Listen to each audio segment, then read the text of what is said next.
Vamos abrir o texto de Atos, capítulo 4, versículo 32 ao versículo 35.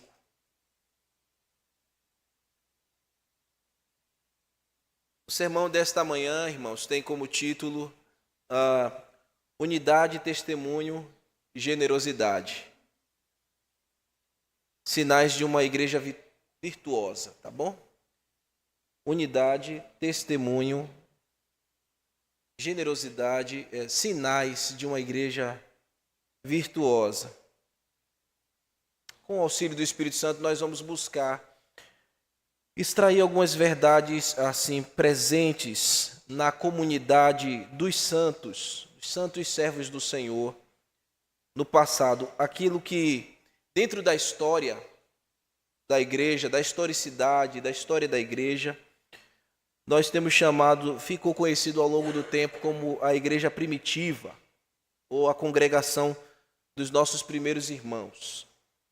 É importante compreender que o termo igreja primitiva, ela se estende, meus queridos, para os primeiros séculos da igreja cristã. Por isso, essa terminologia deve ser entendida à luz de diferentes eras na história. A igreja primitiva tem que ter esse discernimento. A gente precisa interpretar ela ao longo da história da igreja. Então, acontecimentos que são registrados na história de grupos de irmãos situados em um determinado tempo e contexto. A igreja primitiva passou por diversas fases, cada uma cumprindo o seu propósito que Deus lhe designou. Mas em todas elas manteve-se fiel ao seu maior chamado, que é glorificar a Deus. Então, a questão aqui não é simplesmente quando muita gente pensa, temos que voltar à igreja primitiva. A questão aqui é que tipo de igreja primitiva nós queremos ser enquadrado, porque a igreja, na sua dinâmica, ela vai mudando, ela vai ganhando forma. A questão, portanto, é estarmos diante de Deus e continuarmos o legado que a história da igreja nos deixou, desde o primeiro século aos primeiros séculos da igreja. Um legado marcado por virtudes que podemos extrair aqui do texto da palavra de Deus. Tá bom, irmãos? Então vamos estudar isso esta manhã, compreendendo assim pelo relato de Lucas. Estamos certos de que ela sempre cumpriu o seu padrão eclesiológico, o padrão da igreja, na expressão de ser o corpo de Cristo, não como mera união ou um agrupamento de pessoas para realizar atos religiosos apenas, mas o intuito e motivação sempre foi glorificar a Deus, por meio da pregação da palavra e, através disso, expressando o avanço do reino de Deus através de plantação de novos trabalhos. A igreja sempre foi reconhecida com estas características também. Assim, essa igreja esteve sempre na história comunicando à posteridade dos crentes, elementos espirituais como o que nós vamos estudar hoje. Primeiro, a unidade. A gente vai olhar um pouquinho mais de perto essa questão da unidade. Depois, o testemunho da igreja e a generosidade, tá bom? Vamos observar. Então, vamos nos colocar de pé para lermos a palavra de Deus.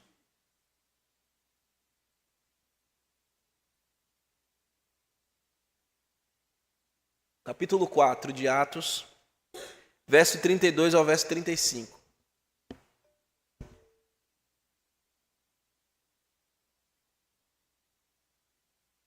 Diz a palavra de Deus: da multidão dos que creram, era um coração e alma.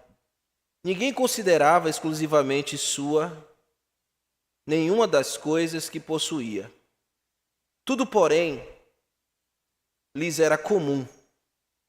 Com grande poder, os apóstolos davam testemunho da ressurreição do Senhor Jesus, e em todos eles havia abundante graça, pois nenhum necessitado havia entre eles, porquanto o que possuíam terras ou casas, vendendo-as, traziam os valores correspondentes e depositavam aos pés dos apóstolos. Então se distribuía a qualquer um à medida que alguém tinha necessidade. Amém? Vamos orar. Senhor, nós precisamos compreender a Tua palavra. Nós precisamos da iluminação do Espírito Santo nesta hora. Nós precisamos, Senhor, que nossas atenções estejam todas voltadas exclusivamente para esse momento da meditação da Tua palavra. Então, Senhor, nos dê, Pai, este sentimento. E que cada vida que esteja aqui essa manhã, acompanhando a transmissão, possa acolher, meu Deus, a Tua palavra, a Tua revelação.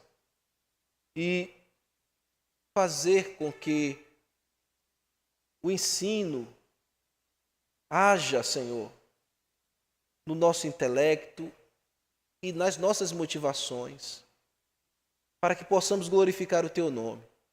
Estamos aqui diante da Tua palavra para estudar, Senhor, esses elementos essenciais que a igreja do Senhor, desde os primórdios, possuía.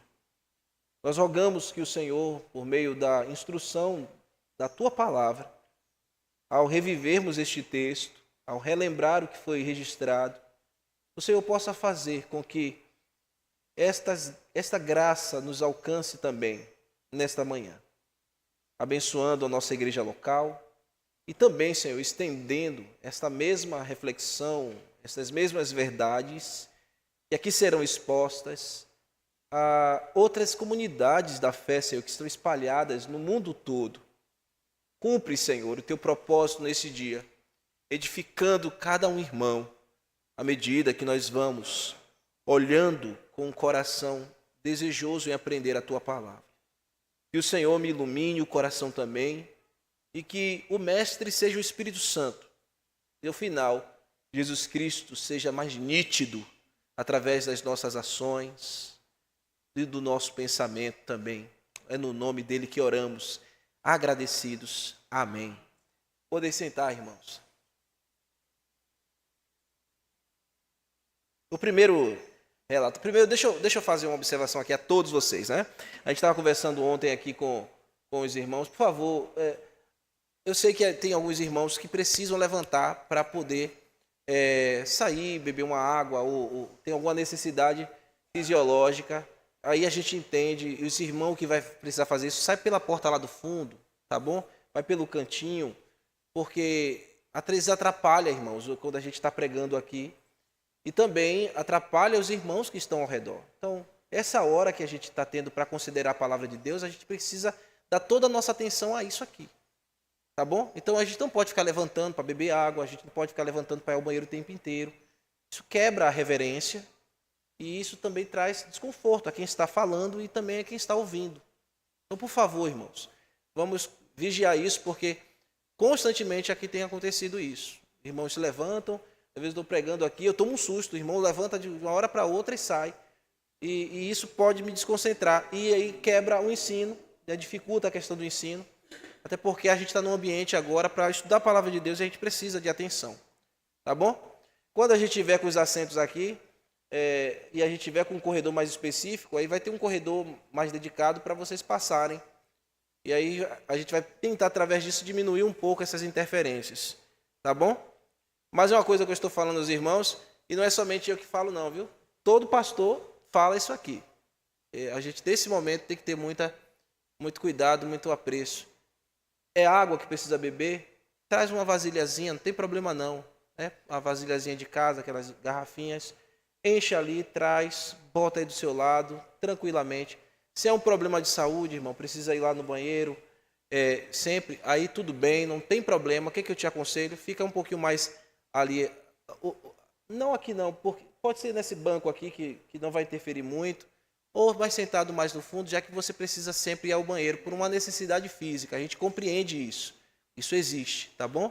Mas evitem fazer isso para que a gente não prejudique o ambiente, o momento, tá bom, irmãos? Eu espero que vocês entendam e compreendam esse meu pedido.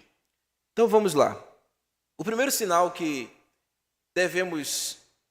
analisamos aqui e extraímos da palavra de Deus é a evidência da unidade. A evidência da unidade. E a gente percebe isso aqui logo nos primeiros versos, o verso 32. No primeiro verso, aí no início do verso 32.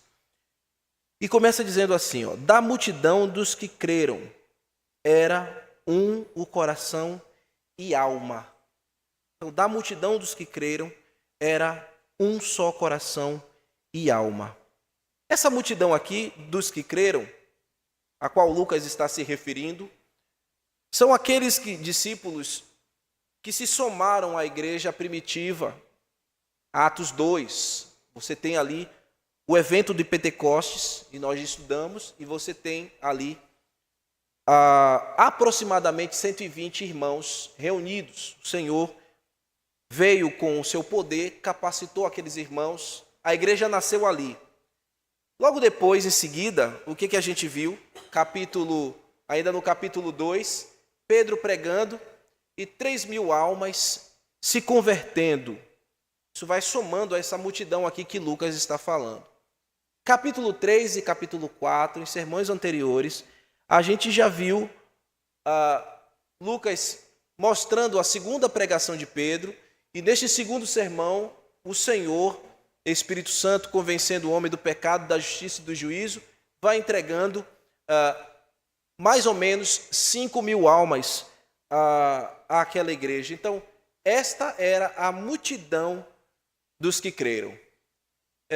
E Lucas está abordando aqui neste relato exatamente isso. Você sabe que, se fôssemos somar aí, esta igreja praticamente possuía, ou já poderia muito bem ultrapassar aí, os 10.000 membros. Seria uma igreja muito grande. Não há como negar isso. Quanto maior a igreja, mais considerado é o trabalho. Então, nós sabemos muito bem, muita gente, mais desafios, muita gente, mais gestão, mais oração, mais visita, mais aplicação ao ensino, mais discipulado, mais discurso de membros, como nós fazemos aqui, mais abacaxi para descascar. E isso é assim mesmo, é parte funcional de uma igreja.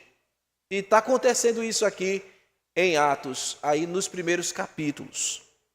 Um pastor e uma igreja que se preze, um pastor, uma igreja com a sua liderança, a diaconia de uma igreja, a diretoria administrativa de uma igreja, que se preze, não foge da raia quando estas coisas chegam.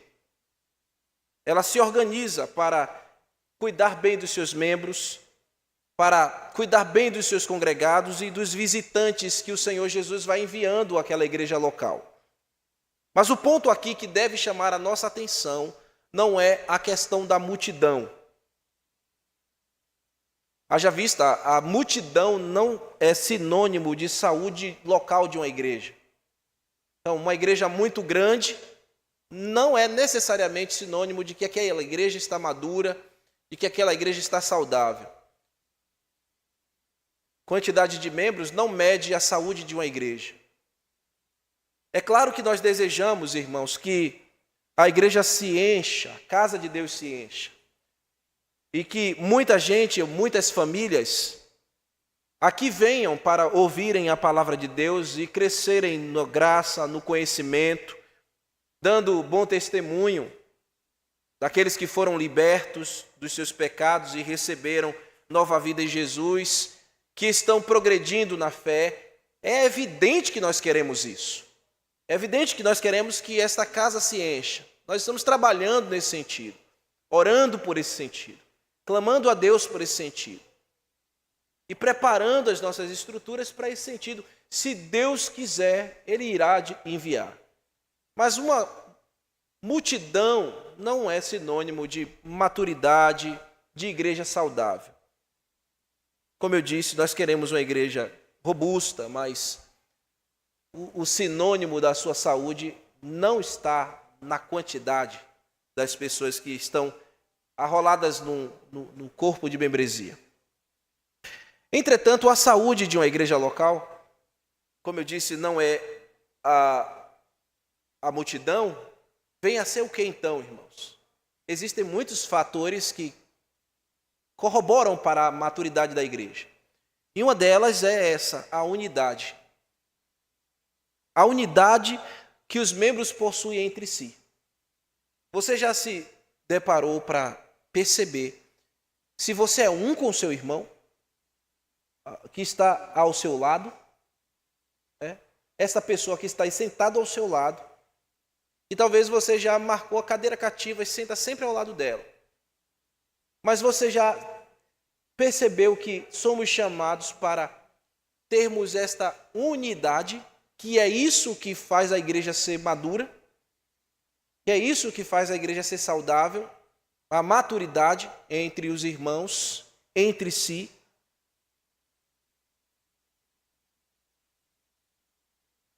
Então, essa unidade que se expressa aqui no texto, naquilo que Lucas registrou, ele percebeu através dos relatos, irmãos. Aqui é Lucas escrevendo, não é isso? Ele é um historiador. E ele capturou, percebeu esta relação aqui, nos relatos que ele colheu. Havia unidade de um só coração e uma só alma. Então eu preciso ter um só coração e uma só alma com vocês. E todos nós precisamos ter esse mesmo sentimento, um coração e uma só alma.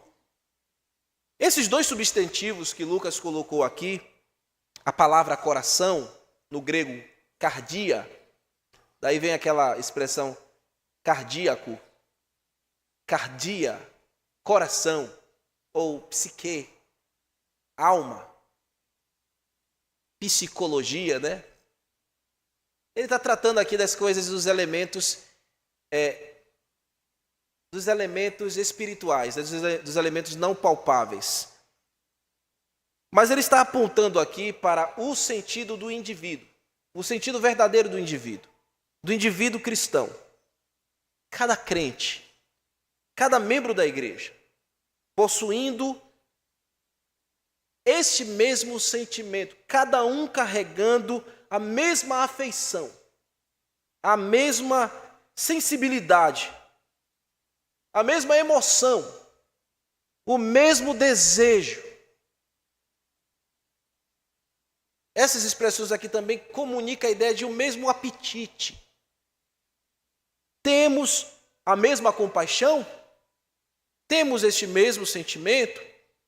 Estamos ligados e entrelaçados em um só coração e uma só alma? A gente precisa se perguntar a respeito disso, porque isso mede a saúde da nossa igreja. Então precisamos estar aqui com a mesma afeição, com o mesmo sentimento, a mesma sensibilidade e se mover com essa mesma compaixão. O poder dessa unidade presente no interior de cada um fazia com que essa igreja fosse blindada. Então a igreja primitiva era forte, saudável e havia coesão entre os irmãos. Por causa desta unidade, dessa união, um só coração e uma só mente, um só sentimento que esses irmãos possuíam. A igreja precisa de irmãos que possuam um só coração e uma mesma alma. Não há divisões aqui de sentimentos.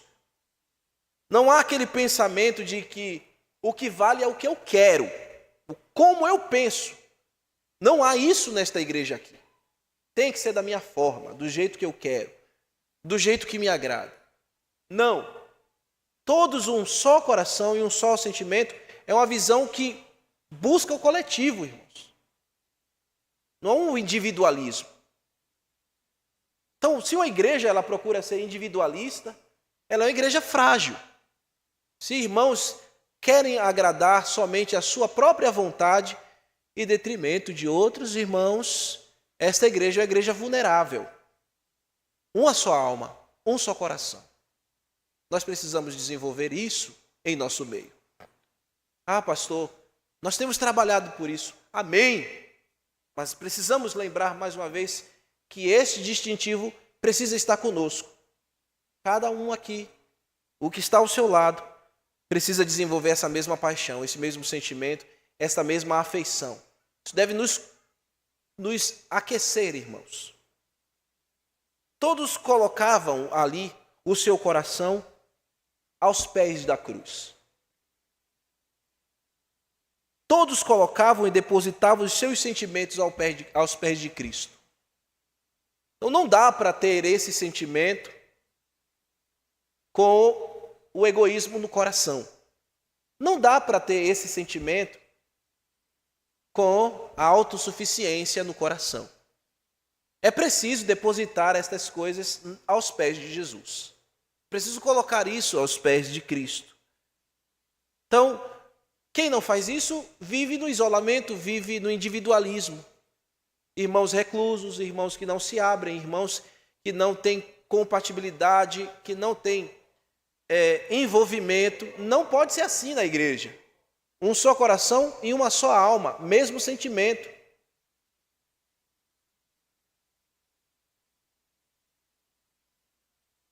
Existia o mesmo compromisso entre estes irmãos, então não havia um descompasso entre eles no sentido coletivo. Todos buscavam aquilo que era essencial para o bem comunitário. Seu coração e a sua alma eram um reflexo de que tais crentes haviam crucificado as suas próprias vontades para que fluíssem apenas um só sentimento e um só coração, completamente atrelados à vontade de Deus. Então, meus irmãos, o meu desejo é que este sentimento seja presente em cada vida aqui. Seja a nossa marca também, assim como era a marca nos nossos primeiros irmãos. Não adianta, meus irmãos, ser uma igreja grande ou uma igreja pequena, se há sentimentos divididos, se há propósitos particulares ou egocêntricos. Então não adianta, mesmo uma igreja grande ou uma igreja pequenina, pertence a Cristo, mas se há divisão de sentimentos, há propósitos individuais, particulares, egocêntricos, ela não vai servir o seu propósito principal, que é glorificar a Deus. A igreja descrita aqui é esta, ela está pronta, com esse sentimento de unidade, de um só coração e um só sentimento, ela está pronta para sorrir, pronta para chorar, pronta para seguir de forma unânime o exemplo do seu mestre. Abram comigo em Filipenses capítulo 2, verso 1 ao verso 8.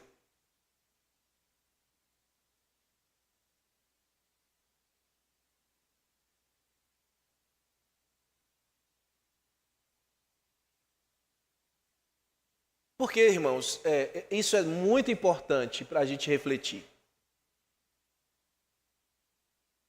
Porque, como eu falei, quanto mais gente chega, mais situações se manifestam também. E a igreja sempre lutou por isso, pela unidade dos seus irmãos, pela amabilidade entre os seus irmãos, para que tenhamos um só coração e uma só alma.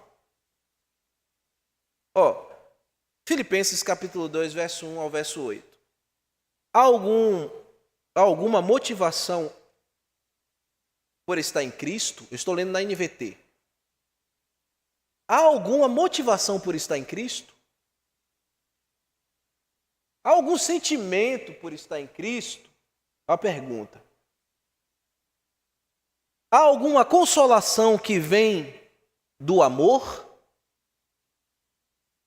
Há alguma comunhão no Espírito? Há alguma compaixão e afeição? Então completem minha alegria, concordando sinceramente uns com os outros, amando-se mutuamente e trabalhando juntos com a mesma forma de pensar em um só propósito. Está vendo, irmãos? Essa pergunta é imprescindível. Há isto aqui? Por que somos cristãos? Por que nos reunimos aqui? Há comunhão em nós? Há consolação no Espírito Santo? Se existe, então, como Paulo está dizendo, completem a alegria uns dos outros. Não sejam egoístas, verso 3. Nem tentem impressionar ninguém. Sejam humildes e considerem uns aos outros mais importantes que vocês. Não procurem apenas os próprios interesses, mas preocupem-se também com o interesse alheio, o do seu irmão. Tenha a mesma atitude demonstrada por Cristo. Siga o mesmo exemplo de Jesus. Embora sendo Deus, não considerou ser igual a Deus, não considerou que ser igual a Deus fosse algo que devesse se apegar. Em vez disso, esvaziou-se a si mesmo, assumiu a posição de escravo e nasceu como ser humano, como quando veio em forma humana, humilhou-se e foi obediente até a morte e morte de cruz. O sentimento de unidade entre os nossos primeiros irmãos era tão forte, era tão impermeável, que proporcionava o que lemos aqui na parte B do verso 32 em Atos. Ninguém considerava exclusivamente sua nenhuma das coisas que possuía. Tudo, porém, era comum. Tudo era para o bem do outro, do próximo. Tudo era para o bem mútuo. Fosse talentos naturais, fosse dons espirituais, mesmo as posses materiais, tudo que eles possuíam, convergia para o mesmo sentido, o bem de todos. Tudo era graciosamente recebido, tudo que era graciosamente recebido das mãos do Senhor pelos irmãos, eram colocados para o serviço de todos. Então, cada irmão que tem esses mesmos sentimentos e mesmo coração, faz isso. Coloca os seus atributos, coloca os seus bens, coloca tudo que se tem para o serviço e para o bem de todos. Essa unidade também protegia os nossos irmãos de quê? De vaidade, de vanglória. Essa unidade refletida de Cristo na vida de cada crente fazia com que eles trilhassem este caminho, o caminho da simplicidade, o caminho da humildade. Eram irmãos simples, irmãos humildes. Eu estou dizendo irmãos simples e humildes, não no sentido de não terem nada. Não é isso. A gente vai ver aqui que eles têm alguma coisa. E que muitos tinham muitas coisas. Mas é que, apesar de terem ou não o sentimento de uma só alma e um coração, colocavam todos no mesmo lugar. E é isso que uma igreja precisa ter. É verdade que no meio de uma igreja existem irmãos em condições sociais que mais abastados, menos abastados, e isso é uma coisa normal dentro de uma igreja. E a igreja, na verdade, é onde você reúne grupos de pessoas assim, com essa distinção. Mas aqui, irmãos, assentados, ouvindo a palavra de Deus e vivendo a vida comunitária, nós somos um. O que Jamima tem, precisa também me abençoar. O que eu tenho, precisa também alcançar Jamima, Tiago. Então aqui o Senhor nos coloca no mesmo nível. Não há ninguém maior, melhor ou inferior aqui, quando se há um só coração e um só sentimento. Não há o mais intelectual. Não. Não há o que tem condição. Então ninguém pode querer...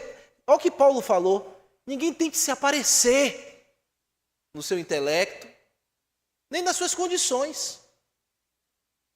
Porque a vida da igreja, apesar, irmãos, de fato ter irmãos que têm uma certa profissão, uma certa formação e acesso, outros não, aqui todos somos um. Amém? Todos somos um. E o maravilhoso é que esta graça que ele concede a jovens, a irmãos mais experientes, deve ser compartilhada. Porque eu não vou sentir diferença entre mim e Jô, entre mim e a irmã Nice. Eu não vou sentir diferença nisso, porque somos um mesmo sentimento, um mesmo coração, uma mesma alma. Isso é que fortalece uma comunidade. Não é eu olhar para o lado e dizer, vou trocar de lugar porque eu não me sinto muito bem com a irmã Neuza. Então, eu não vou ficar muito bem aqui, então eu vou para outro canto. Que é isso? Irmã Neuza tem muito o que oferecer. Como Geraldo tem muito o que oferecer. Todos nós temos muito o que dar um ao outro. Mas se não tiver o mesmo coração e o mesmo sentimento, isso não será presente em nosso meio, meus irmãos. A gente precisa depor as nossas armas nesse sentido. Por que insiste muitos maus sentimentos dentro de uma igreja de irmãos que sentem dificuldade de relacionamento com outros?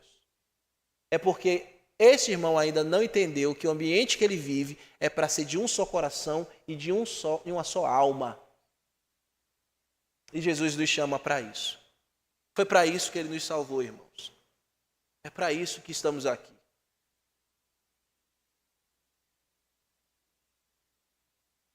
Aquela multidão entendia que a maior riqueza que eles possuíam não era os seus status sociais. Esse irmão que está escrevendo aqui, lembra o que ele era? O que ele era? Ele abandonou a medicina para servir. Então, se a gente fosse colocar na escala aí de sociedade naquela época, ele estaria ali, naquele ponto alto da pirâmide, né? Social. Mas ele considerou a sua profissão como para servir os irmãos. Então eles entendiam que a maior riqueza deles era isso aí, irmãos. Era Jesus Cristo. Era o exemplo do Mestre. Abram comigo 2 Coríntios capítulo 8, versículo 9. Olha o que a palavra de Deus nos diz.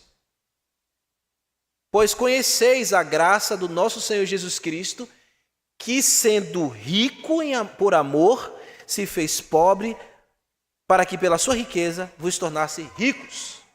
Leiam aí esse texto, por favor. Todo mundo bem forte. Não. 2 Coríntios capítulo 8, versículo 9, por favor.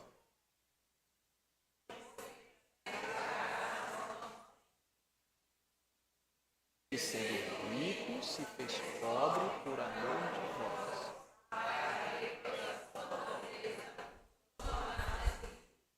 Eu li o texto de Filipenses que mostra que ele, mesmo sendo Deus, não julgou que o ser Deus fosse algo em que ele deveria se apegar. Se humilhou e veio como homem, simples servo. Ele abandonou a sua riqueza, digamos assim, e se fez pobre, adquirindo natureza humana para servir. No verso 33, lá em Atos, nós vemos o segundo sinal presente na igreja desta era apostólica, mas também que deve ser algo que nós precisamos ter. O testemunho. Tá bom? O testemunho. Verso 33. Com grande poder, os apóstolos davam testemunho da ressurreição do Senhor Jesus. Lucas afirma aqui que pelos lábios dos apóstolos não faltava o quê? Ensino. Não faltava doutrina a respeito do testemunho e da ressurreição do Senhor Jesus. O que também faz uma igreja forte é esse testemunho aqui. Não pode faltar o testemunho da ressurreição do Senhor Jesus Cristo. Obviamente esta era a função dos apóstolos. Eles receberam essa incumbência do Senhor. E nós já vimos aqui, estudando o texto de Atos, que eles deveriam ir testemunhar. cumprir cabalmente essa missão e eles, de maneira legítima, foram autorizados por Deus para fazê-lo. O Senhor confiou a doutrina da igreja nas mãos dos apóstolos. Foram os apóstolos que lançaram os fundamentos da igreja. Eles escreveram, ou o Senhor conferiu a autoridade apostólica a outros irmãos que estavam bem próximos aos apóstolos, como o próprio Lucas, que não era apóstolo, mas escreveu, e o seu escrito é considerado revelação de Deus, inspirado. Então Deus concedeu aos apóstolos esta qualidade. Isso fazia parte, eles faziam isso com o quê? Com poder. Faziam plenamente capacitados pelo Espírito Santo.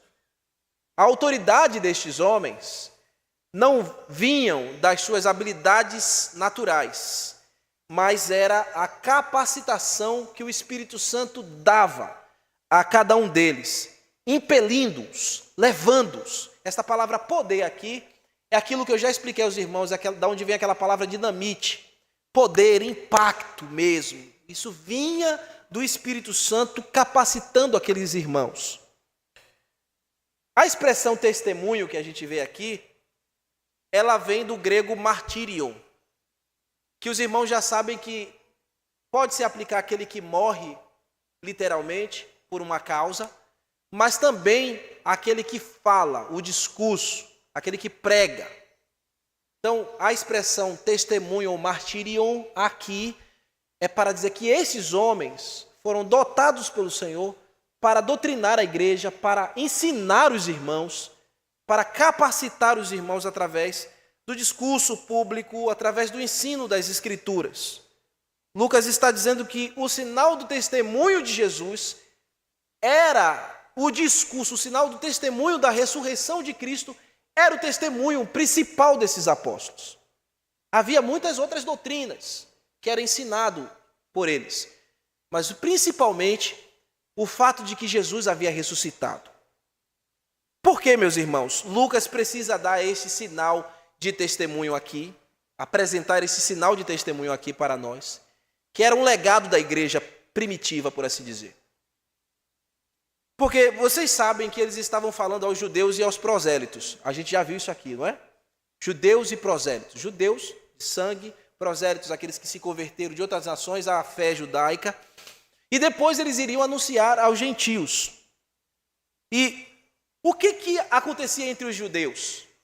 Era inadmissível perceber ou conceber a ideia de que o Messias, que havia sido prometido para salvar o seu povo, livrar o seu povo, morresse de uma forma tão vexatória, tão vergonhosa, e segundo a tradição dos judeus, como um maldito dependurado no madeiro. Então, para um judeu, mesmo um prosélito, conceber a ideia que Jesus Cristo é o Messias, que Jesus, o Cristo, é o Messias, era algo inconcebível. Por isso, esse testemunho da ressurreição de Jesus tinha que ser proclamado. Eles tinham que falar, meus irmãos, que, e cheios do poder, eles precisavam provar pelas Escrituras do Velho Testamento que, na verdade, Jesus Cristo deveria vir e padecer, morrer pelos nossos pecados e depois retornar outra vez a este mundo para governar e levar o seu povo para o seu território e viver ali como luzeiro para as nações. Eles precisavam falar isso. Importava que os apóstolos levassem esta revelação por meio do Espírito Santo para o ouvido do povo. Primeiro o judeu, prosélitos e depois aos gentios. Eles tinham que dizer que, na verdade, aquela cruz não foi aquela cruz que é considerada maldita, não foi o meio pelo qual Cristo perdeu, mas, na verdade, é o lugar da vitória do Senhor e o lugar da vitória do seu povo. Foi na cruz que Jesus venceu o inferno, a morte e os nossos pecados. É na cruz que a nossa condenação foi anulada. Lembra que Paulo falou? O nosso escrito de dívida foi cravado na cruz. Então esta cruz que é maldita, ela também é bendita para todo aquele que crê. E o nosso testemunho, o testemunho da igreja, pelo poder do Espírito Santo, é esse. Jesus está vivo. Ele vive. Porque ele morreu, sim, pregamos que ele morreu numa cruz. Foi uma morte terrível, sangrenta, truculenta. Ninguém sofreu como ele sofreu, mas ele ressurgiu dos mortos ao terceiro dia e está glorioso nas alturas. E um dia ele vai voltar para nos tirar daqui. Essa é a nossa fé, é o nosso discurso, é a força da igreja. Não há esperança maior da igreja do que a volta, o retorno daquele que venceu a morte e está vivo nos céus e um dia irá nos buscar. E precisamos anunciar isso para o mundo. E num tempo em que o evangelho está esvaziado desta verdade. Eu digo evangelho com aspas aqui, porque tem muita coisa se falando por aí, e não que Jesus morreu numa cruz para perdoar pecadores e um dia voltará para julgar este mundo, estabelecer o seu reino e salvar o seu povo. É o discurso da igreja, é a nossa marca, nosso distintivo, nossa virtude também, proclamar essa verdade. Porque ele nos deu o seu Espírito, assim como ele deu aos apóstolos, e nós temos que pregar esta verdade. Proclamando que Jesus morreu para a nossa justiça, nossa justificação. Abram comigo o que está escrito lá em Romanos, capítulo 4, versículo 25. Eita, meu Deus, que a minha pregação hoje está longa. Ai, vai demorar hoje um pouquinho. Viu? Vamos que vamos. Irmã Ieda ainda falou ali, pastor, não tem jeito não. Ele foi entregue à morte por causa dos nossos pecados. Foi ressuscitado para que fôssemos declarados justos diante de Deus. Então, para que ele morreu? Para perdoar os nossos pecados. Então a gente tem esse discurso. Somente pela morte dele é que os nossos pecados foram perdoados. Existe outra forma dos pecados serem perdoados? Não. E por que ele voltou a viver?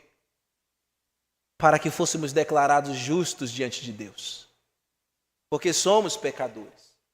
E precisamos do testemunho da ressurreição. Para que ele, e por meio dele, fôssemos declarados. Essa palavra declarado aqui em Paulo, em Romanos, é um termo forense, um termo judiciário. É quando Deus olha para o pecador que recebeu o sacrifício de Jesus Cristo e diz: você foi feito inocente. Seus pecados foram perdoados e você é justificado. Não tem ninguém que possa te acusar. Então, a ressurreição de Jesus Cristo nos leva a entender esse processo. É pela ressurreição de Jesus que nós fomos declarados justos diante de Deus. Se Jesus não ressuscitasse, não haveria essa declaração. 2 Coríntios, capítulo 15, 1 Coríntios, 1 Coríntios, capítulo 15, versículo 3 ao versículo 4. Antes de tudo, vos entreguei o que também recebi, que Cristo morreu pelos nossos pecados, segundo as Escrituras, e foi sepultado e ressuscitou ao terceiro dia, segundo as Escrituras. Então, olha o testemunho dos apóstolos. Agora vá comigo em 1 Coríntios, ainda aqui no versículo 13, e vamos ler verso 13 ao verso 16.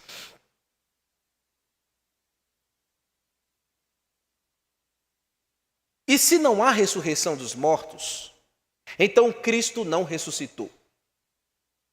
E se Cristo não ressuscitou, é vã a nossa pregação e a nossa fé. E somos tidos por falsas testemunhas de Deus, porque temos asseverado contra Deus que ele ressuscitou a Cristo, o qual não ressuscitou. Se é certo que os mortos não ressuscitam. Porque se os mortos não ressuscitam, também Cristo não ressuscitou, e se Cristo não ressuscitou, é vã a vossa fé e ainda permaneceis nos vossos pecados. E ainda mais, os que dormem em Cristo pereceram. Se a nossa esperança em Cristo se limita apenas a esta vida, somos os mais infelizes de todos os homens. Mas, de fato, Cristo ressuscitou dentre os mortos, sendo a ele as primícias dos que dormem. Visto que a morte veio por um homem, também por um homem veio a ressurreição dos santos. Porque assim como Adão, todos morreram, assim também todos serão vivificados em Cristo, cada um, porém, a sua própria ordem. Primeiro, Cristo as primícias, depois os que são de Cristo, na sua vinda, e então virá o fim, quando ele entregar o reino ao Pai, quando houver destruído todo o principado, bem como toda a potestade e poder, porque convém que ele reine até que haja posto todos os inimigos debaixo dos seus pés. E o último inimigo a ser vencido vai ser quem? A morte. Esse último inimigo vencido na morte é porque, quando isso acontecer, não haverá mais morte neste mundo. Por isso que ele é a primícia dos que morreram, ressurgiu, e não teremos mais luto. Meus irmãos, esse testemunho a respeito de Jesus ter ressuscitado é uma doutrina fundamental para a nossa época. Sempre foi. Por isso que ele é a primícia dos que dormem. Porque se nós não pregarmos isso, nós não estaremos proclamando o que cremos. Então a esperança que temos de reencontrar irmãos que já estão na glória, acabou também. Nós temos muita gente para se encontrar, para reencontrarmos. Muita gente que tinha o mesmo coração e a mesma alma. E qual é a esperança que nós temos na ressurreição de Jesus? Que um dia ele nos trará de volta à vida e reencontraremos essas pessoas. Amém? Então não se entristeça não, viu? Já já a gente vai se encontrar com os nossos queridos irmãos. Vamos em frente, irmãos. Agora veja aqui o resultado dessa doutrina no verso 33. Aí, na parte final do verso 33 lá de Atos. E em todos havia abundante graça. Muita esperança no meio dos irmãos. Muita expectativa. Transbordava. A abundância aqui é de transbordar. Transbordava no coração dos irmãos esta fé, esse sentimento. Isso podia ser percebido através de quê? Da fala, da conversa, das orações, do diálogo entre os irmãos. A graça era abundante e transbordante, meus irmãos, no meio do povo. Agora vamos para o terceiro sinal. O terceiro sinal aqui é a generosidade. Então você já viu que o povo tinha a marca de uma só alma e um só coração. A gente tem que ter isso, viu, Clarinho? Meu filho? Tem o testemunho, né, irmã Ieda? E a gente vai ver aqui, irmã Santa, a marca aqui da generosidade. Verso 34. Pois nenhum necessitado havia entre eles, porquanto os que possuíam terras ou casas, vendendo-as, traziam os valores correspondentes. Lucas havia dito isso no verso 32. Olha de novo aí o verso 32. Ninguém considerava exclusivamente sua nenhuma das coisas que possuía, tudo, porém, lhes era comum. Isso aqui, já no verso 32, é um lampejo já com relação à generosidade. Mas no verso 34 em diante, a gente vê isso de maneira mais robusta, de forma mais singular e mais específica, que nós precisamos analisar aqui. Olhando alguns verbos importantes aqui no texto. Olhem comigo no verso 34. A gente começa aqui com uma conjunção, uma conjunção explicativa. Ele vai dar explicação, o porquê da generosidade dos irmãos. Por isso ele usa aqui essa conjunção pois. Lá no grego é gar, pois. Pois nenhum necessitado havia entre eles. Os verbos que acontecem aqui são naquela condição imperfeito.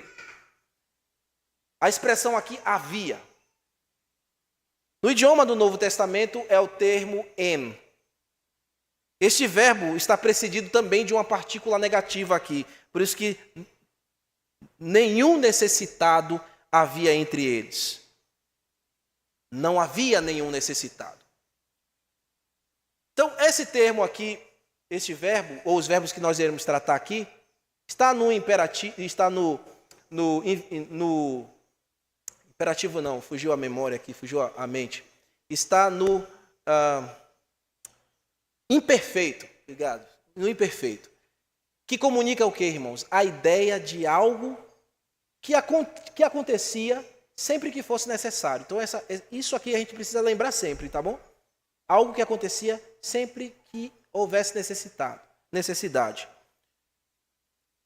Explica a continuidade da ação da igreja, mas sempre que fosse necessário.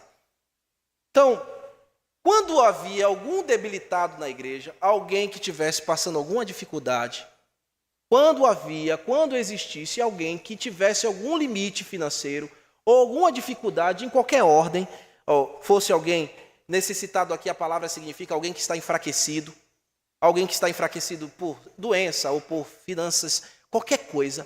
Quando acontecia isso, a generosidade aparecia.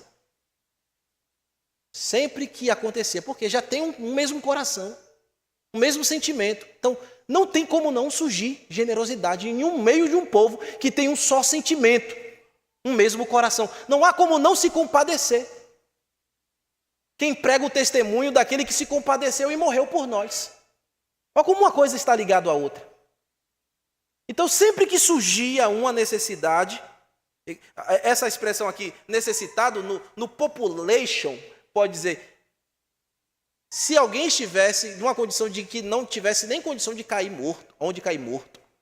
Mas isso não era uma condição corriqueira dentro da igreja. Por isso que o verbo aqui está no imperfeito. Porque comunica uma continuidade quando necessário. Tá bom? Por isso que essa palavra havia aqui está no imperfeito. Não era uma realidade corriqueira da igreja. Por quê, irmãos? Nem todo dia o pastor passa dificuldades. Nem todo dia a irmã Clene passa dificuldades. Às vezes a gente passa dificuldade por um tempo. Mas a gente consegue resolver isso com a graça de Deus. A gente vai aprender um pouco mais observando esses verbos aqui. Mas sempre que necessário, a igreja manifestava generosidade. Esta construção gramatical aqui é importante para a gente entender o que Lucas está comunicando. Quando se olhava para aquela comunidade, entendia que eles buscavam a fé não como um subterfúgio, não como uma forma de escapar, um escapismo da realidade. Como muita gente fala, você foi para a igreja porque não tinha outra coisa para fazer, estava segurando a alça do caixão. Não, a gente entende que a fé é a razão do que cremos. Nós não buscamos a fé porque temos alguma necessidade, alguma dificuldade, como a teologia da prosperidade diz. Venha para Jesus que ele vai lhe dar uma casa, vai lhe dar um carro, vai lhe dar uma mulher, vai lhe dar um marido, vai lhe dar isso, vai pagar as suas contas. Eu fui lá e a conta, eu tinha uma dívida de 10 mil e o pastor ungiu a minha carteira, o meu cartão de crédito e a conta sumiu, a dívida sumiu. Evangelho não é isso. Evangelho não é isso. Pega o seu cartão de crédito aí. E está cansado, né? E traga para eu orar. Tá bom? Depois você tira o extrato. Você vai se frustrar com a minha oração. Não vai acontecer nada. A gente tem que ter responsabilidade. Tem que pagar o que deve, né, minha irmã? Tá bom? Então não traga o cartão para orar não, porque eu não tenho poder para zerar a sua conta. Sempre que havia uma necessidade entre os irmãos, a generosidade aparecia, é o que a gente está vendo aqui. Veja o verso 34. Porque os que possuíam terras, casa, vendiam e traziam seus valores correspondentes. Aqui os verbos nessa condição que eu estou dizendo, sempre que comunica a ideia de sempre que necessário, os verbos possuíam e traziam, comunica essa ideia aqui. Não há algo corriqueiro, mas sempre que surgia, os irmãos eram eram atendidos. Havia o sentimento de liberalidade no meio do povo. Uma só alma, um só coração, alma livre para socorrer e para ajudar. Eles vendendo aqui, este verbo já está, o vendendo já está em uma outra condição, já está numa condição ativa. Quando percebiam que a necessidade acontecia, o que os irmãos faziam? Ativamente colocavam os seus bens para socorrer o outro. Então, não havia aquela coisa, não, isso aqui é meu, então deixa quieto aqui, eu vou esconder, vou passar lá pelo outro lado, não vou nem lá para querer saber, não me conta isso aqui não. Ou então eles diziam, vamos orar apenas. A gente ora, mas a gente também socorre. Tá bom, irmãos? A gente ora, que é principal, mas a gente também socorre, a gente reparte o pão. Clarinho? A gente não somente entrega a questão espiritual, mas a gente também tem que ajudar fisicamente também. E isso é uma marca da igreja. Esse sentimento, que é a nossa virtude também, mesmo o coração. A ideia aqui não é que todos os irmãos chegavam e vendiam tudo de qualquer maneira. Pegavam, vendiam e acabavam. Não, eles preservavam o que tinham. Eles tinham prudência. A ideia aqui é de que eles preservavam o que tinham e quando surgia necessidade, eles colocavam aquilo que eles possuíam em disposição a todos.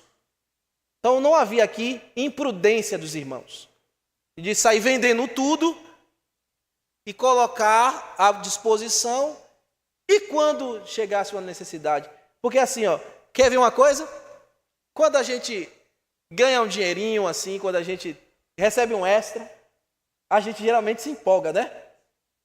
Se empolga, agora eu estou poderoso, eu posso fazer isso, aquela viagem que eu sempre quis, eu posso trocar de carro, eu posso fazer isso. A gente se empolga. Dinheiro na mão é vendaval. Se os irmãos não tivessem prudência, saíssem vendendo tudo e colocassem tudo lá, eles iam pensar que estavam com a cocada preta, né? Coca-Cola do deserto. E quando iria eximir as suas condições. E quando precisasse, já não teria mais. Então assim, pontualmente, quando acontecia um problema, irmãos, levantava-se um irmão, outro irmão, e colocava recursos naquilo, investia recursos naquilo ali, para socorrer os irmãos. E eu entendo que a coisa era muito bem organizada, que quando não havia mais necessidade, parava ali mesmo. Não havia necessidade de ficar extorquindo ninguém, forçando ninguém a nada. Havia liberalidade no meio do povo de Deus. Então, o povo percebia a necessidade e colocava em operação o dom do socorro, o dom da generosidade. E no verso 35 diz que essa ação estava subordinada à liderança da igreja. Então, mesmo este ato de doar, irmãos, estava debaixo da liderança da igreja. Isso aqui é uma igreja que está começando muito bem. Veja aí, depositava aos pés dos apóstolos. Essa palavra depositar aqui é colocar aos cuidados para ser administrado. Eles pegavam essas coisas, essas posses, e davam aos apóstolos. E depositar aos pés dos apóstolos pode ser também interpretado como uma espécie de cofre, ou um lugar específico onde era colocados os donativos e dali os apóstolos distribuíam entre os irmãos, de maneira voluntária. Isso aqui nos ensina uma coisa importante. Mesmo o socorro não pode ser a revelia no meio de uma igreja. Entende? Não pode ser a revelia. Precisa passar pela liderança. Tem que conversar com a liderança para a gente socorrer um e outro, para a gente ver como melhor podemos fazer. Então, eles traziam aos apóstolos, eles reconheciam a liderança dos apóstolos e confiavam na mão deles aquilo que eles iriam fazer. Outra coisa que comunica aqui, comunica a prestação de contas também. Porque os apóstolos estão recebendo donativos, mas eles precisam dar conta do que chega. Então, eles não recebiam e ninguém ficava sem saber nada o que estava acontecendo. O irmão Rubem vem e diz, pastor, senti uma dificuldade com o irmão fulano. Eu percebo que ele está passando por alguma dificuldade, eu quero ajudar, quero socorrer, pastor. Tem aqui esse recurso. Tá bom, irmão Rubem, pode deixar aí que vai dar tudo certo. Eu tenho que prestar conta ao irmão Rubem. Eu tenho que prestar conta à igreja. A diretoria precisa prestar conta. A igreja precisa prestar conta. Por isso que a gente tem também a assembleia para se prestar conta das coisas. Então, nada é feito à revelia dentro da igreja. Tudo respeitando os princípios. A liderança na igreja, busca a liderança da igreja. Vai tomar uma decisão, vem a liderança da igreja. Para que as coisas possam ser bem administradas, irmãos. Bem administradas de uma forma mais saudável. Então, o ponto essencial aqui é que eles reconheciam a autoridade e confiavam essas coisas às mãos dos apóstolos e eles também prestavam conta à igreja. Então, o vocábulo aqui, distribuía, comunica também a ação de repetir a ação, o dividir entre vários. Era distribuído para todos que tivessem necessidade. O que isso comunica a gente aqui também? Que uma igreja generosa não tem privilégios, tá bom? Não tem irmãos preferenciais. Na fila da preferência que é a irmã Antônia, irmão Raimundo. Não. Não existe predileção em uma igreja que tem um só coração e um só sentimento. Não tem aquele negócio de dizer assim, eu me agrado mais da irmã Valdíria e eu vou ajudar ela. Mas a irmã Neuza, a irmã Neuza, né? Eu não vou não, porque eu não vou muito bem com a cara dela. Que é isso? Não havia essa questão de predileção. Se socorria todos que tivessem necessidade. E quantas vezes a necessidade surgisse. Então a gente precisa ter isso. Não há preferências aqui na nossa igreja. Não há privilégios aqui na nossa igreja. Então o socorro de um pode ser o socorro do outro. Vamos socorrer o pastor porque teve uma dificuldade agora com o seu filho. Amém, socorra o pastor. Mas lembre que não é só o pastor que está aqui na comunidade. Existem outros irmãos também que podem estar com outras dificuldades também. E precisa ser assistido da mesma força, da mesma forma, com o mesmo empenho, como se assistiu o pastor. O pastor não é privilegiado na igreja. Não há privilégios para um pastor na igreja. Não há. Ele é líder da igreja, ele lidera a igreja, mas ele não é melhor do que nenhum irmão, ou maior do que um irmão, para ser socorrido em demasia, e outro irmão não. Então, o socorro que é destinado a um pastor, a um diácono, a um membro da diretoria, tem que ser destinado a todos de igual forma, de igual maneira. É evidente que cada um tem a sua dificuldade, tem a sua demanda, tem a sua particularidade no sentido da necessidade. E vamos assistir, vamos atender. Precisamos buscar isso e resolver. O problema tem que ser identificado e resolvido, mas não parte por privilégios. Não parte porque, falou mal do pastor e agora o pastor vai dizer, não, esse não, falou mal de mim, esse tem que morrer na penúria. Não! Mas é aí que ele tem que fazer o bem mesmo. Né? Ou um irmão porque falou mal do outro, então quer ver o mal do outro. Que é isso? Isso não participa, irmãos, da nossa realidade, aqui da nossa verdade. A liderança também, ela precisa prestar conta. Não somente o pastor, mas a liderança administrativa da igreja. Nesse sentido, vale lembrar também dessa responsabilidade. E a responsabilidade é de todos da igreja. A responsabilidade não é somente da liderança, não é somente dos pastores, dos diáconos. A responsabilidade é de todos. Precisamos orar pedindo a Deus que nos dê esse coração de liberalidade e generosidade com consciência adoradora. A gente faz isso adorando a Deus. A gente não faz isso para aparecer, para tocar trombeta, para dizer que a igreja é caridosa. Não, a minha igreja é caridosa, é generosa. A nossa igreja é assim. Não, a gente faz isso com sentimento de adoração, para glorificar a Deus. Por isso que a gente deve socorrer missionários, socorrer pastores e socorrer diáconos, seja quem for, e qualquer irmão que estiver em uma situação difícil. O ponto fundamental aqui é este: observar a necessidade e socorrer sempre que ela surgir do nosso meio. Nossa igreja tem um testemunho do socorro aqui. Tem até uma irmã chamada Irmã Socorro. A gente tem aqui o testemunho do socorro. É, irmã Alice Socorro, linda. Nós temos esse bom testemunho. Amém. E continuemos assim.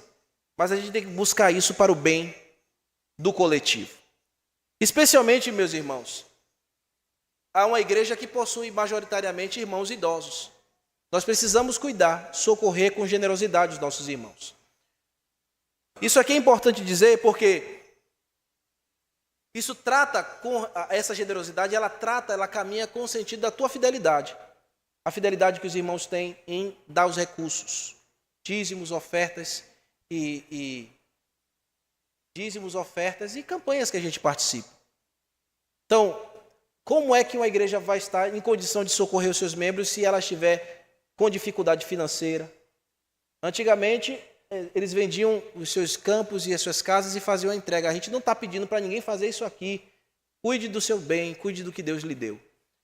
Mas você tem que ser fiel a Deus nos seus dízimos, nas suas ofertas, porque isso vai impactar diretamente na ação solidária da igreja, na ação da generosidade da igreja. Então, se há irmãos com dificuldades pecando no fato de não dar dízimos e ofertas, corrija isso, irmãos, porque isso impacta diretamente na igreja manifestar a sua generosidade socorrendo outras pessoas.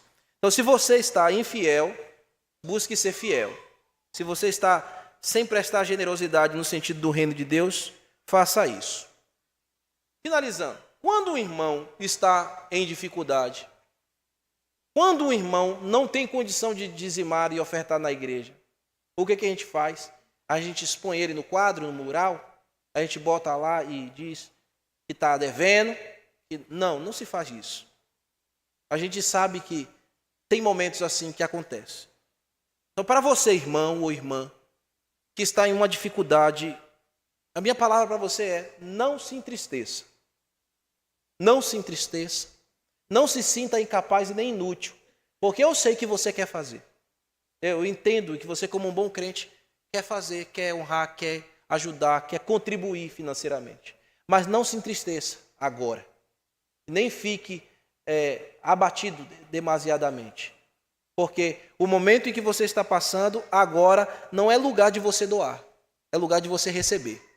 Você está na posição para ser socorrido e não para doar. Que há momentos assim. Eu já passei por momentos assim. Eu não tinha um centavo no bolso para ajudar e nem mesmo para prover direito à minha casa. Não me faltou nada, porque Deus foi fiel e usou a generosidade da igreja para me ajudar. Então, da mesma maneira, eu digo para você, querido irmão, que está nessa situação específica, que não está podendo doar na igreja recurso, como esses irmãos aqui na Bíblia a gente está vendo que fazia, porque você está em uma condição difícil financeiramente, desempregado, ou porque você está tratando uma coisa que está consumindo o seu recurso inteiramente. Descanse, guarde o teu coração. Não fique entristecido, porque existem outras formas de você contribuir também. Não se contribui na igreja apenas financeiramente. Na igreja também a gente ajuda através do engajamento, ajudando através de, nos departamentos, onde precisa a presença de pessoas. Você pode estar lá, você pode estar ali para ajudar também. E isso também é uma forma de contribuir, meu irmão querido. E é muito bem-vindo na igreja. Então, o nosso Deus não recebe apenas as nossas doações monetárias, mas nossas orações, nosso serviço a Deus. Então, o irmão que não pode oferecer ao Senhor e adorar a Deus através dos dízimos e a oferta, porque está em uma condição difícil, não se sinta julgado por ninguém na igreja. Não se sinta julgado por ninguém. Mas procure servir também, porque você pode continuar contribuindo, mesmo que não seja monetariamente, mas por meio dos seus serviços. Amém? É assim que é uma igreja madura. E você vai fazer isso, ajudar e socorrer dentro da sua condição, e nós, como igreja, iremos te buscar, iremos te ajudar. E às vezes você que está passando por dificuldades, não abre o coração para falar, porque às vezes você pensa que pode ser mal entendido, mal interpretado. Porque vão pensar, vão achar que eu estou querendo tirar vantagem, vão achar que eu estou querendo usar dos recursos da igreja de maneira devida. Não pense nisso. Porque Deus é quem guia a igreja. Tá bom, meu irmão? Deus é quem guia a igreja. E se não for a vontade de Deus, a gente não vai socorrer. Simplesmente. Se Deus não dirigir a igreja para socorrer em alguma causa, o Senhor é todo sábio e conhece todas as nossas necessidades. Se a igreja não ajudar, foi porque Deus não quis. Mas o que tem que existir no coração da igreja é essa generosidade para socorrer sempre que houver necessidade. Então não tenha medo de falar o que você está passando, o que você está tendo dificuldade. Porque às vezes eu não estou conseguindo enxergar, irmão. Às vezes o irmão não está conseguindo ver. E você precisa comunicar. Então, comunique, fale, expresse. Eu sei que às vezes a gente tem maior liberdade para falar com alguns. E com outros a gente já tem algum receio. Fale, expresse. E assim, irmão, quando você souber, busca a liderança. Fala com os irmãos. Nós iremos visitar, nós iremos assistir, iremos ajudar até que você se levante. Até que o Senhor lhe ajude e você de novo volte a ter condição de se manter. Mas até lá, a igreja vai socorrer. E assim, como eu estava dizendo, não pense que você será julgado, porque não será. Depois que a sua condição melhorar e você voltar a ter como contribuir, contribua, porque pecado será você poder fazer e não fizer. Tá bom? Então, voltando à sua condição, voltando à normalidade, busque a fidelidade ao Senhor. Eu não quero que eu seja mal interpretado aqui, porque tem muitas pessoas que dizem, mas pastor, eu mesmo na minha dificuldade eu vou lá e oferto e procuro ser fiel. Amém, é assim mesmo. É assim que tem que ser, não estou dizendo que está errado. Tá bom? É assim mesmo, é assim que deve ser. Mas deixa eu te falar uma coisa e não se escandalize. Entre o gás para cozinhar para os seus filhos e ofertar na igreja, compre o gás. Está ouvindo? Está ouvindo? Entre o gás e ofertar na igreja, entre pagar a sua conta de luz e ofertar na igreja, pague a sua conta de luz. Isso que eu estou dizendo aqui, muita gente não fala não, viu? Mas eu não estou com medo que isso possa fazer você enfraquecer na sua fidelidade, porque não é essa a proposta aqui. A questão aqui é, nós precisamos ser prudentes e responsáveis. Deus nos deu, supriu, Clério, a conta da água naquele dia, eu vou pagar a conta da água. Eu vou fazer isso. Eu vou comprar o alimento dos meus filhos, porque Deus proveu. E voltando à condição, serei fiel, serei generoso, agressivo se eu puder, e ser bem realmente presente e participativo. E Deus vai nos dando condição, irmãos, para isso. Deixa eu encerrar lendo para vocês um texto. 1 Timóteo capítulo 5, versículo 8. Então, continue sendo fiel ao Senhor. E você que estiver em dificuldade, não se sinta inútil, mas sirva a Deus em outra maneira. E assim que as coisas melhorarem, que o vendaval passar, porque como eu disse, a dificuldade aqui não era presente em todos os irmãos da igreja. Ou toda hora. Quando essa condição passar, volte a fazer tudo o que um crente deve fazer numa igreja, como ofertar e dizimar também. Paulo aqui, desse texto de 1 Timóteo, capítulo 5, versículo 8, ele vai falar aqui do exemplo dele mesmo. E eu quero ler esse texto para encerrar com os irmãos, e eu quero que vocês absorvam isso aqui, essas palavras de Paulo. 1 Timóteo 5, a partir do versículo 10, né? No verso 9, a partir do verso 9. Espera aí, eu errei aqui, rapidinho, espera aí. É Filipenses, viu? Perdão, irmãos. Vai lá em Filipenses. Filipenses capítulo 4, versículo 10.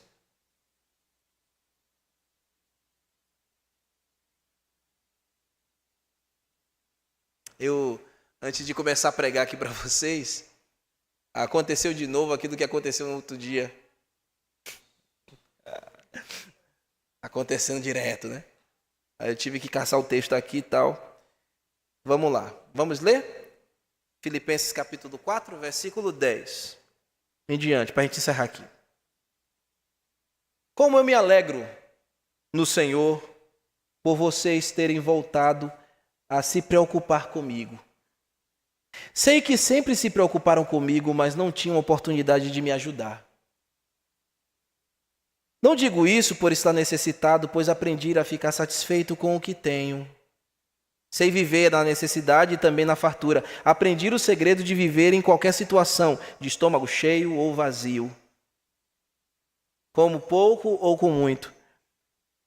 Posso todas as coisas por meio de Cristo que me dá forças. Mesmo assim, vocês fizeram bem em me ajudar nas dificuldades pela qual estou passando. Como sabem, Filipenses, vocês foram os únicos que me ajudaram financeiramente quando eu os anunciei as boas novas pela primeira vez e depois segui viagem saindo da Macedônia. Nenhuma outra igreja o fez. Então, você vê como são as coisas, né, irmão? Tá vendo que a igreja primitiva tem igreja primitiva de todo jeito.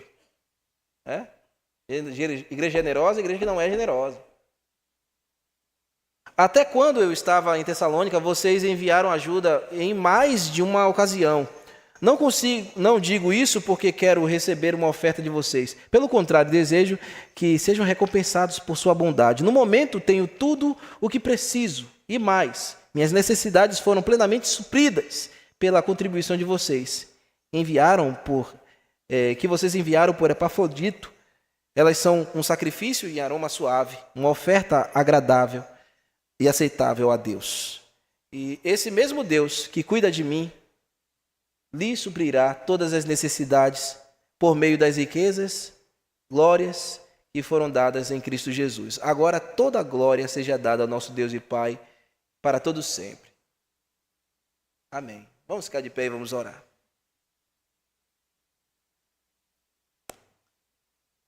Senhor, nós queremos te agradecer pela tua palavra. Obrigado pela paciência dos irmãos em poder ouvir. E rogamos ao Senhor, meu Deus, que estas marcas estejam conosco. Uma igreja que tem um coração e uma só alma. Segue, Senhor, para o testemunho da ressurreição de Cristo, a nosso discurso, a nossa pregação. E a generosidade, a fidelidade dos recursos que Deus tem nos dado. E também, Pai, o socorrer os nossos irmãos. Que esses sentimentos possam estar vívidos em nosso meio e nos tornando uma igreja madura, uma igreja firme a cada dia. Peço ao Senhor que traga o consolo ao coração dos irmãos que, de alguma maneira, se encontram em nosso meio com necessidades específicas. E nos dê visão e olhos para alcançar as suas necessidades e resolver no nome de Jesus e pela glória do Senhor. Amém.